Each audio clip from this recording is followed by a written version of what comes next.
Hey, so wrap the remaining work on your one replica's KRxOR's ECO Luke Hero hilts.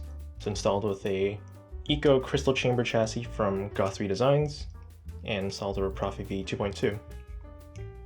So to access the internals, you'd want to remove the pommel. Specifically, you kind of want to grip along this ring and unscrew that. That way you can kind of unscrew the entire assembly because this is actually threaded as well. So just unscrew that there. You'll see your kill switch over here, as well as your KRxOR's 28mm bass speaker. So I've also replaced it with a JST connector, so if you want to swap the speaker out eventually, you can do that as well. So to access the chassis, just rotate the chassis clockwise, or counterclockwise? Actually, sorry, clockwise to loosen it, and then just slide it out. So here's your Goth3D Designs chassis with your battery here, crystal chamber in there, Proffie V2.2 is in there, as well as your switch PCB. Up here we have ECO Stock Custom Works illuminated neopux connector. That interfaces with another connector in the thin neck to complete the connection towards the emitter. So turning that on, kill switch is over here. So right now I have just a free font by Cyberphonic loaded onto the Proffie. I can send over the sample test config over to you so you can get started with that. So here we have the kind of printed crystal chamber. You can access your Proffie by sliding out or just removing this cover here, which is kind of held in with magnets.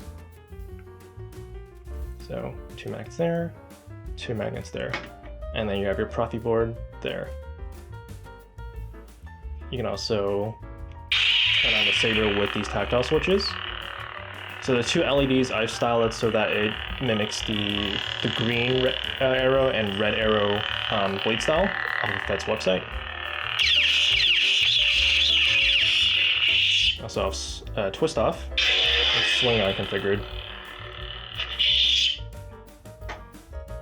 So let's put the chassis into the hilts. When inserting the chassis, always turn the kill switch off, because when you're inserting the chassis, you don't want these pins to be touching inside the hilts. So to insert the chassis, make sure that the PCB end is facing in, and you want to align the control box with this guide here, roughly. So just inserting at that, you may need to wiggle it a bit for the guide screws to kind of align with this channel on the chassis. Just wiggle it a bit. And then once it's all the way in, just rotate it counterclockwise to lock it in place. So I did have to do slight modifications, just sanding out the internal diameter of the pommel a bit so it doesn't catch on the speaker holder. You may find it's still a little bit snug, but it shouldn't be enough that when you rotate it, it misaligns the chassis. So once the chassis is in, just flip the kill switch on.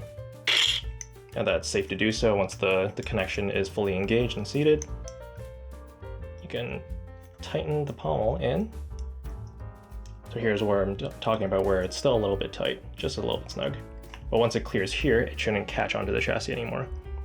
And then just rotate it. Screw it on fully.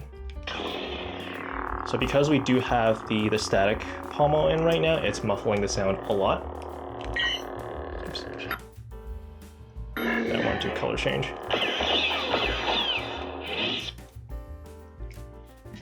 So to insert the blade, we don't have the blade with us right now since it does use a recessed blade. You want to unscrew this blade retention screw here and removing this blade plug.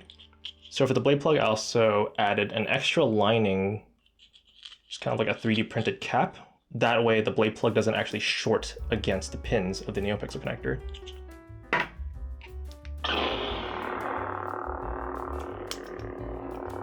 Color change that back. I think that's what happened.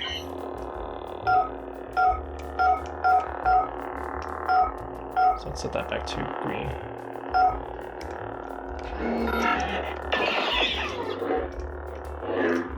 You got your smooth swing, accent swings. That was configured twist off. and swing on.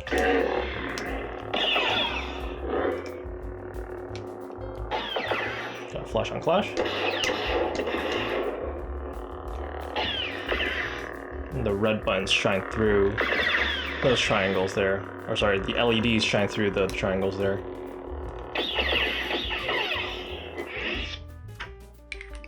So there you have it. If you have any questions, please feel free to let me know.